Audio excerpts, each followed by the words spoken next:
Terima kasih Ibu Dewi, terima kasih kepada Pak Imbang yang telah hadir, juga kepada Sip. tim dari Teknik Sipil yang hebat ya, yang telah membantu kita melaksanakan beberapa kali webinar. Selamat pagi Ibu dan Bapak sekalian, salam sejahtera buat kita semua. Syukur kehadirat Yang Maha Kuasa, kita hari ini diberi kesempatan untuk berbincang-bincang mengenai hal yang baik. Ibu dan Bapak sekalian, pada penyampaian saya kali ini, saya akan share screen terlebih dahulu.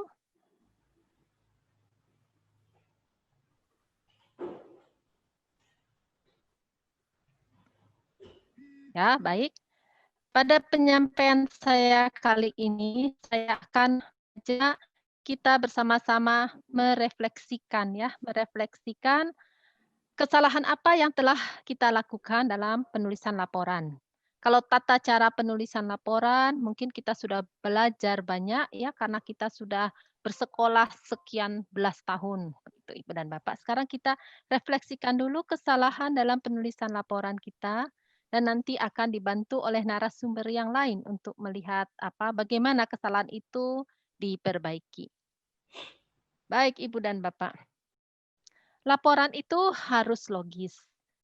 Dari hasil-hasil yang saya lihat, dari hasil mereview, baik laporan tugas akhir mahasiswa, laporan penelitian, maupun review paper, saya melihat bahwa seringkali adalah tidak menyesuaikan dengan kualifikasi pembaca. Kalau kita menulis paper, kita tentu tahu bahwa paper itu tentu akan dimasukkan pada jurnal tertentu, ya, sehingga kita sudah tahu pembaca itu memiliki latar belakang atau keahlian tertentu. Kalau menulis laporan tugas akhir misalnya, kita tahu itu yang paling penting dibaca oleh dosen penguji ya, reviewer, dosen pembimbing, yang tentunya beliau sudah memiliki pengetahuan. Kalau kita menulis laporan penelitian misalnya, tentu dibaca oleh reviewer dan juga tentu akan dibaca oleh panitia kemungkinan besar. Bentar, ini ada yang masuk. Baiklah, kemudian pelaporannya tidak terstruktur dengan baik. Walaupun sudah ada panduan, seringkali mungkin karena terburu-buru, tidak dilakukan struktur sesuai dengan panduan, sehingga makna seperti yang tadi disampaikan oleh Ibu Dewi, makna itu tidak tertangkap dengan baik. Tidak menulis citasi dengan aturannya, sesuai dengan aturannya, sehingga ada kesan seakan-akan menjiplak ya, karena tidak disampaikan secara, lengkap. Kemudian seringkali bagian kesimpulan, mungkin karena penulis merasa sudah melaksanakan dari awal hingga akhir, jadi bagian kesimpulan dituliskan apa yang ada di pikiran penulis, tapi tidak dikaitkan dengan hasil dan analisis yang dilaporkan. Jadi seringkali saya menemukan di paper kesimpulannya ada A, B, C, konten A, B, C, tetapi ketika ditelusuri di bagian analisis tidak ada pembahasan tentang itu, misalnya seperti itu. Kemudian ini yang paling sering adalah tidak sesuai dengan pedoman umum ejaan bahasa Indonesia. Kalau tidak salah yang terakhir itu tahun 2015, sementara kita belajar bahasa dulu dari SD, yang saya paling ingat itu yang waktu SD, SMP misalnya. Jadi kita juga harus selalu update dan ada bagusnya juga kita juga mengikuti UKBI, Uji Kemampuan Bahasa Indonesia. Itu mahal kok. Kemudian yang paling sering tadi yang disampaikan oleh Pak Imbang adalah kita tidak menggunakan kalimat efektif, sehingga tidak jelas apa yang dibicarakan, karena tidak jelas apa subjek dan apa predikatnya. Begitu pula keterangan.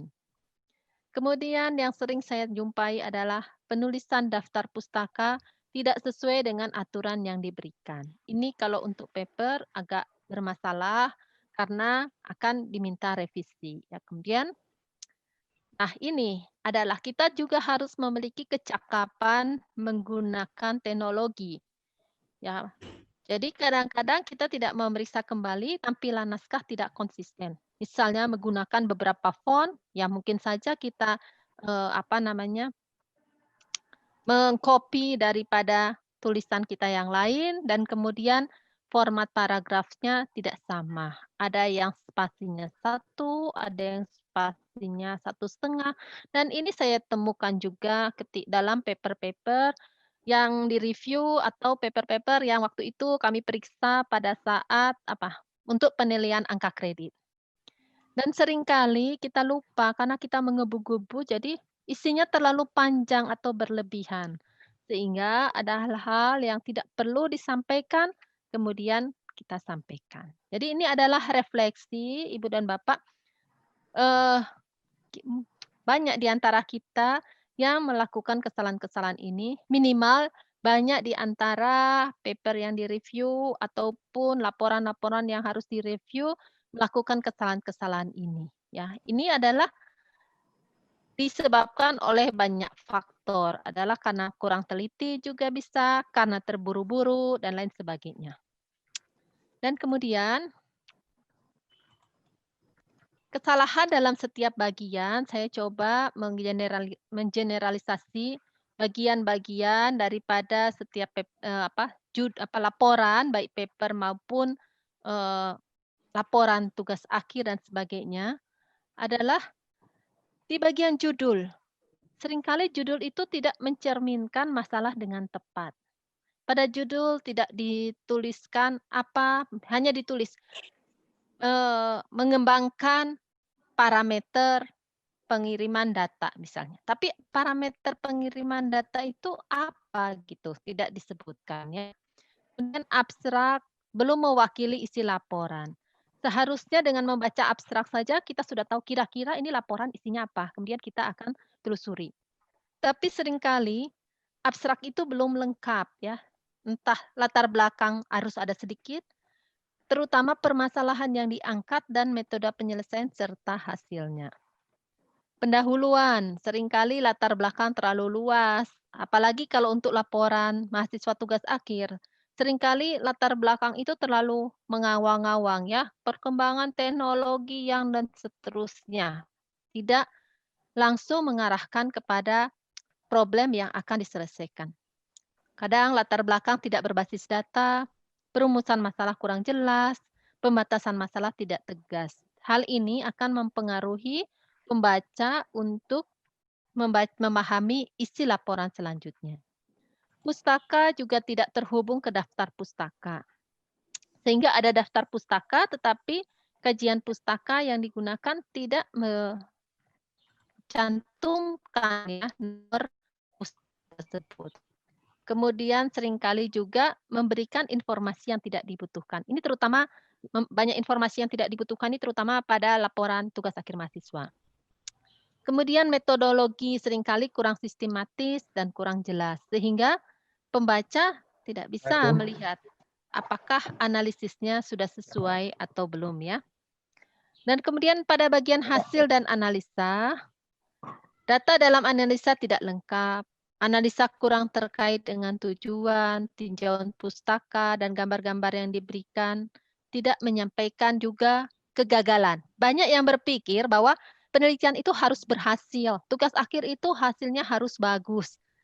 Padahal kita kan berangkat daripada hipotesis, berangkat daripada asumsi, berangkat daripada kajian berikut sebelumnya yang ingin kita cari keterbaharuannya. Kegagalan itu dalam penelitian adalah suatu hasil selama kita bisa mengidentifikasi apa sebab kegagalan itu dan itu harusnya dilaporkan. Jadi di dalam laporan ini secara bahasa tidak disampaikan bahwa data yang bersifat anomali itu merupakan hasil juga dari penelitian. Kesimpulan bukan merupakan hasil percobaan. Jadi ada kesimpulan yang tadi saya sampaikan, tidak melakukan percobaan itu tetapi dinyatakan sebagai kesimpulan. Tidak termuat dalam analisis dan masih bersifat asumsi. Keseluruhan ini kalau dihubungkan dengan bahasa adalah kita tidak memberikan kita tidak menyampaikan secara sistematis dan logis, sehingga bahasa sebagai alat itu jadi kurang berdaya di sini. Karena tidak memberikan informasi yang lengkap buat pembaca. Baiklah, saya akan sampaikan contoh-contoh ya. Misalnya tadi saya sampaikan judul. Di sini ada judul, pengaruh parameter transmisi jaringan sensor nirkabel terhadap jangkauan pengiriman. Di sini tidak jelas buat pembaca. Parameter apa? Parameter transmisi itu kan ada sekian banyak. Apakah sekian banyak itu semuanya akan diteliti dalam laporan ini, akan disampaikan dalam laporan ini, ya. Jadi ini adalah termasuk dalam pemilihan kata. Kemudian contoh abstrak. Ada abstrak menuliskan, pada bagian akhir abstrak dituliskan. Metode enkripsi yang digunakan untuk mengamankan data penumpang adalah homomorphic kriptografi. Metode tersebut dapat mempermudah. Nah, dari segi bahasa di sini dapat mempermudah proses. Bagaimana mempermudah itu terjadi sebagai hasil penelitian yang dilakukan, karena ini abstrak ya. Jadi hasilnya tuh tidak disampaikan. Contoh lain lagi, latar belakang. Teknologi yang sering digunakan pada bidang industri minuman adalah proses pencampuran bahan baku. Di sini ada dua kata benda, ya. Teknologi dan kata proses. Apakah teknologi itu adalah proses? Ya, teknologi itu di dalamnya kan terkait metodologi dan sebagainya. Jadi ini adalah dalam menggunakan terminologi bahasa ya. Teknologi yang sering digunakan pada bidang industri minuman adalah proses pencampuran pencampuran bahan baku cair dengan pengendalian suhu. Kemudian untuk tinjauan pustaka. Ups. Nah, ada yang menuliskan, berdasarkan kajian ini. Nah, kajian ini adalah dalam bahasa Indonesia adalah kata ganti, tapi di atasnya belum ditulis ini itu apa ya. Jadi di sini penggunaan bahasanya belum tepat untuk mempermudah pembaca mengerti yang dimaksud. Kemudian ada lagi, mikrokontroler merupakan suatu perangkat yang sudah berisi. Nah, ini tidak memperhatikan pembaca. Dalam hal ini saya ambil dari tugas akhir mahasiswa. Jadi seharusnya dalam menuliskan tugas akhir, pembaca sudah mengerti microcontroller itu apa, apalagi pembaca yang akan membaca dari jurusan elektronika. Jadi di sini ada pemborosan penggunaan bahasa ya. Selanjutnya dalam metodologi. Ini seringkali baik dalam proposal penelitian maupun juga dalam proposal mahasiswa maupun laporan. Dituliskan misalnya, uji coba alat secara menyeluruh yang meliputi pembacaan dan pengiriman. Bagaimana kira-kira rancangan uji coba itu tidak disampaikan di sini. Jadi di sini uji coba alat secara menyeluruh. Menyeluruh itu apa yang dimaksud ya? Parameter apa saja yang diuji? Apakah ada sekian banyak parameter. Apakah semua parameter diuji? Kalau semua parameter itu apa saja? Tidak disampaikan dalam metodologi. Rumusan masalah misalnya. Merancang dan mengembangkan algoritma kontrol pada suhu. Jadi apa? Mengembangkan algoritma pengendalian pada suhu. Apakah suhunya itu? Ataukah pada plan ya untuk pengendalian suhu misalnya seperti itu. Kemudian ada lagi rumusan masalah.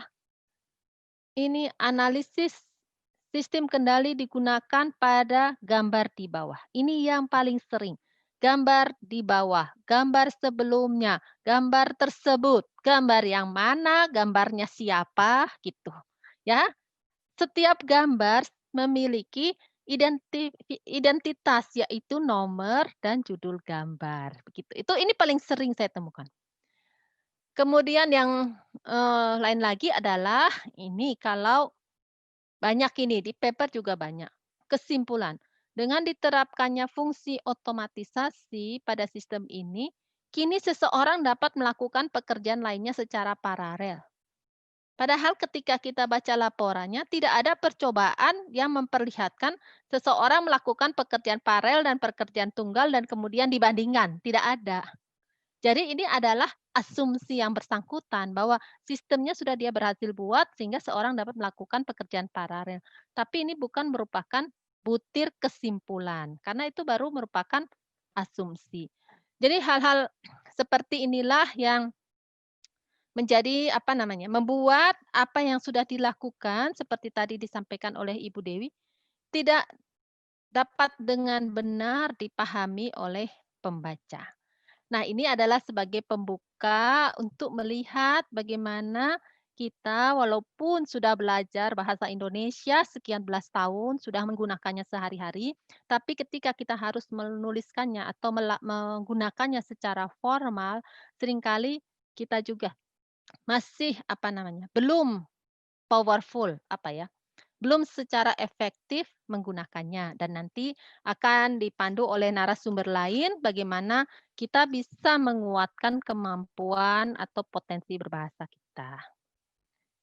Terima kasih Ibu dan Bapak. Dari kampus kita mencoba menghasilkan lulusan yang nantinya dapat bekerja dan bermasyarakat serta menggunakan bahasa secara efektif. Selamat pagi Ibu Dewi, saya kembalikan.